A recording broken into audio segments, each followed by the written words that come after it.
Ya mafunzo ambayo yametolewa na Wizara ya Katiba na Sheria kwa waandishi wa habari wilaya ya Tarime. Kimsingi amekuja kutuletea uelewa mkubwa sana, tofauti na mwanzo tulivyokuwa tunaelewa. Kuna vitu ambavyo kimsingi tulikuwa tunaandika kumbe kisheria hairuhusiwi.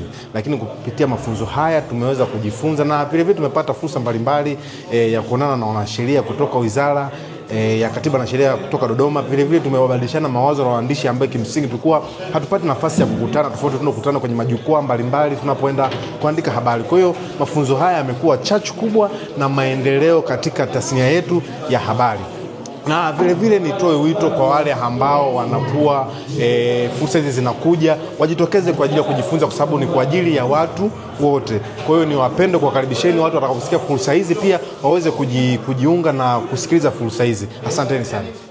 Kwa majina yangu naitwa Regina Peter Mwela, ni mkazi wa Tarime. Kwa kweli kwa haya mafunzo ambayo tumepewa ya kisheria kuhusiana na vyombo vya habari mbalimbali, kwa kweli yameweza kunufaisha kila mwandishi wa habari kwa hapa Tarime. Kwa upande wangu mimi nawashukuru sana hawa waliotuweza kufunzwa, waliotufundisha kuhusiana na masuala yetu ya kisheria, kuhusu na habari, kujua sheria mbalimbali. Kwa kweli mpaka sasa hivi bado naendelea kufaidika na haya mafunzo. Kwa majina naitwa David, ni mwandishi kutoka Tarime. Kwa kweli nimeshukuru sana kuhusiana na mafunzo, lakini awali ya yote niwashukuru waliowaza kuleta hichi kitu, kwa sababu ni kitu ambacho miaka yote hakijawahi kufanyika, hususan kwenye hizi wilaya. Hivi vitu unavisikia mikoa mikubwa na majiji makubwa. Kwa sisi kuletewa hapa kwenye wilaya yetu ya Tarime ni kitu kikubwa sana.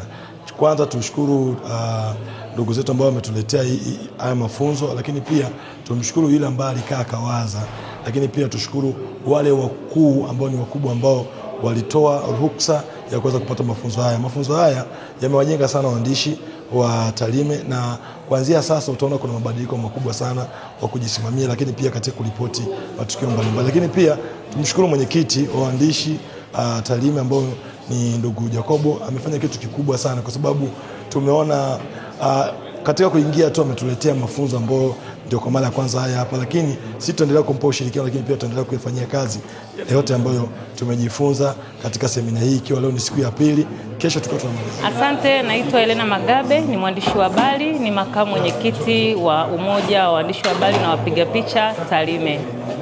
Ninaishukuru Wizara ya Katiba na Sheria kwa mafunzo haya kwa waandishi wa habari, kwani itakwenda kuwa chachu kwa waandishi wa habari wote ambao wamepata mafunzo haya katika kuandika habari za huduma wa msaada wa kisheria bila kuathiri jamii na watu wengine. Kwa hiyo wizara hii kwa kulitazama hili tumeshukuru sana, kwa sababu sasa mwandishi anaenda kuandika habari ile ambayo haitaleta mgongano wote katika jamii.